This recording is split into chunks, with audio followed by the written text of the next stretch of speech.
조갑제 TV 시청자 여러분 안녕하십니까. 2026년 1월 21일 저녁 6시 51분입니다.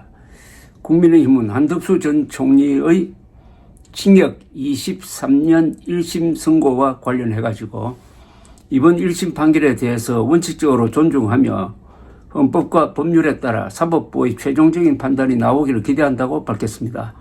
박성훈 국민의힘 수석대변인은 헌법과 법률에 따른 사법부의 최종적인 판단을 기다리겠다며 이같이 말했습니다. 박 수석대변인은 12.3 비상계엄을 내란으로 재판부가 못 박은 데 대한 입장을 묻는 기자들의 질문에는 12.3 비상계엄에 대해서는 이미 여러 차례 사과의 말씀을 드렸다. 최종적인 법원의 판단을 기다리도록 하겠다고 거듭 이야기했습니다. 한덕수 전 총리가 당원이라면 조치를 취할 것인지를 묻는 질문에는 아직까지 검토를 하고 있지는 않다. 한덕수 전 총리가 당원 지위를 가지고 있는지 불확실하여 그 부분을 종합적으로 고려해 봐야 한다고 답했습니다. 지금 이렇게 한가하게 논평을 하고 있을 때가 아닌 것이 이번 한덕수 전 총리에 대한 사법부의 중요한 판단이 나왔기 때문입니다. 즉 12.3 비상계엄은 내란이다. 내란 중에서도 가장 악질적인 위로부터의 내란이다. 즉 친위 쿠데타다. 그동안 국민의힘이 주장했던 계몽령 같은 것은 전혀 받아들일 수 없다라고 엄중하게 농고를 했습니다. 그렇다면 국민의힘이 입장을 밝혀야 되죠. 그 입장은 첫째, 국민의힘이 배출한 윤석열 정부의 제2인자 한덕수 전 국무총리에 대한 징역 23년 선고에 대한 입장입니다. 우선 잘못했다고 해야죠. 지금까지 한덕수 전 국무총리를 사고 돌고 심지어 대통령 후보로 추대하려고 했던 그 국민의힘이 이런 식으로 미지근하게 넘어갈 수 있습니까?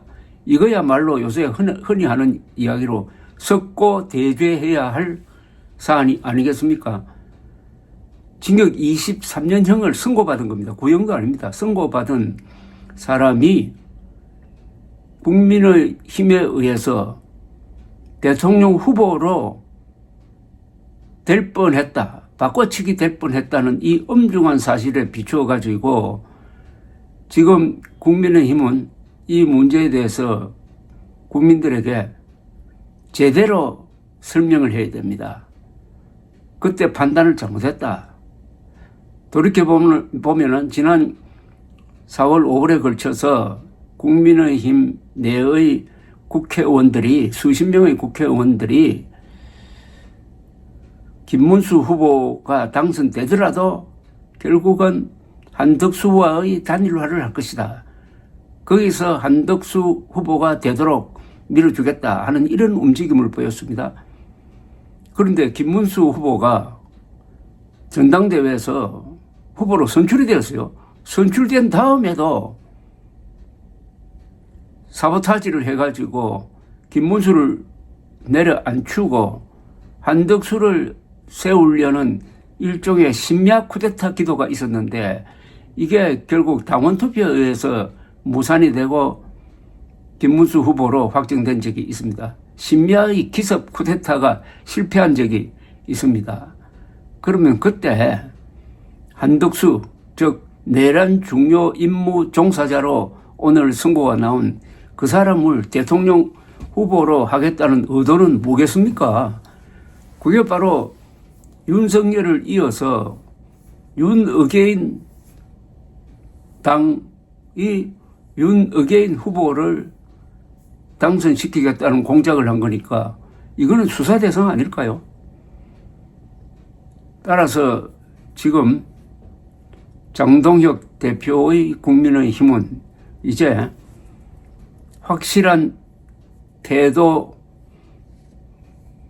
변경을 하지 않으면은 내란 비호당으로 찍힐 수밖에 없게 되었습니다. 지금까지는 계엄은 내란이 아니라고 했습니다. 그 말로 피해갈 수가 있었습니다. 그러나 1심 판단이 나왔습니다. 1심 판단은 나중에 달라질 가능성이 거의 없는 구조입니다. 그리고 사안이 너무나 명백합니다. 내란임이 확실합니다. 군대를 동원해가지고 국회와 선관위를 습격을 하고 부정선거론을 펼쳐가지고 선거 결과에 불복하고 그리하여 국회를 해산하든지 하고 새로운 형태의 권력구조를 만들겠다는 그림을 가지고 시작한 것이 확실하다고 오늘 선고를 내렸습니다. 그러면은 쉽게 말하면은 반역 세력을 다시 집권하도록 만들기 위해서 한덕수를 추대하려고 했다. 이렇게 되는 거 아닙니까? 그 한덕수가 고령인데도 불구하고 오늘 법정 구속되었습니다. 오늘의 이 선고는 국민의힘에 대한 정치적 사형 선고입니다. 그런데 장동혁 씨는 지난 7일 말로는 계엄에 사과했습니다. 그러나 행동이 하나도 따르지 않고 거꾸로 가고 있습니다. 윤석열 계열 사람들을 계속 중용하고 있습니다. 부정선거 음모론자들을 요직에 앉히고 있습니다.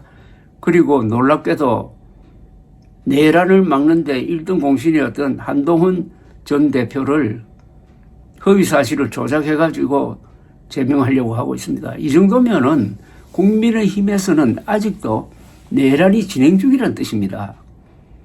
그리고 내란파가 이기고 있다는 뜻입니다.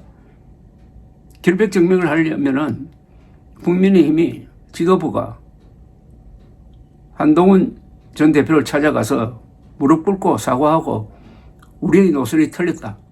당신의 노선, 즉 계엄 반대 탄핵 찬성 노선이 옳았다. 우리를 앞으로 잘 이끌어 주십시오. 이렇게 해야죠. 이렇게 해야 내란 정당이란 오해를 받지 않을 것 아니겠습니까? 그런데 오히려 그 한동훈 전 대표를 국민의힘을 살려준 한동훈 전 대표를 몰아낸다고 한다면은 국민의힘은 우리는 내란 정당이다 라고 선언하는 꼴입니다. 또 하나 있습니다. 지금 내란 혐의로 기소가 된 추경호 당시 원내대표. 추경호 당시 원내대표는 기소된 상태에서 대구에서 시장으로 나오려고 합니다. 그러면은 이런 국민의힘은 내란 정당으로 봐야 되는 것 아니겠습니까? 내란 정당은 줄이면 역적당입니다. 역적당. 그래서 국민의힘의 오늘 반응을 살펴보았는데 역시 안 되겠습니다. 이 당은 철저하게 망해가지고 해체되든지 해체 직전까지 가서 기사회생하는 노력을 스스로 하든지 말든지 하는 수밖에 없고, 이 극우를 타도하는 것은 극좌를 타도하는 것보다 더 중요합니다. 보수는 극우와 같은 지붕 밑에 살 수 없습니다.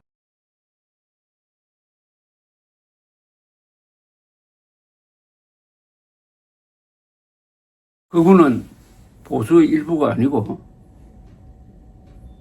극우는 보수의 반대말이고, 극우는 극좌와 친합니다. 그래서 진짜 보수가 들고 일어나가지고 극우를 타도하는 것이 극좌를 타도하는 것과 마찬가지입니다. 한국 정치판을 어지럽히고 있는 양극단 세력, 극좌와 극우를 같이 비판하는, 같이 견제하는, 같이 응징하는 세력이 뭉쳐야 됩니다. 진보, 보수, 중도에 걸친 이 국가 중심 세력이 결속해야 합니다. 이들은 헌법을 존중하고 사실을 부정하지 않습니다. 헌법 존중, 사실 존중을 모토로 하는 국가 중심 세력이 뭉쳐가지고 장동혁으로 대표되는 극우, 그리고 종북으로 대표되는 극좌를 동시에 치는 것이 대한민국의 정치판을 정상화시키는 길이고, 오늘 한덕수 전 국무총리에 대한 내란 중요 임무자 유죄 판결은 그런 계기를 만드는 것인데 이걸 또 거부한다면은 국민의힘은 확실한 역사의 낙오자로 쓰레기통으로 들어가든지 거센 물결에 휩쓸려 가지고 사라질 것이라고 생각합니다. 감사합니다.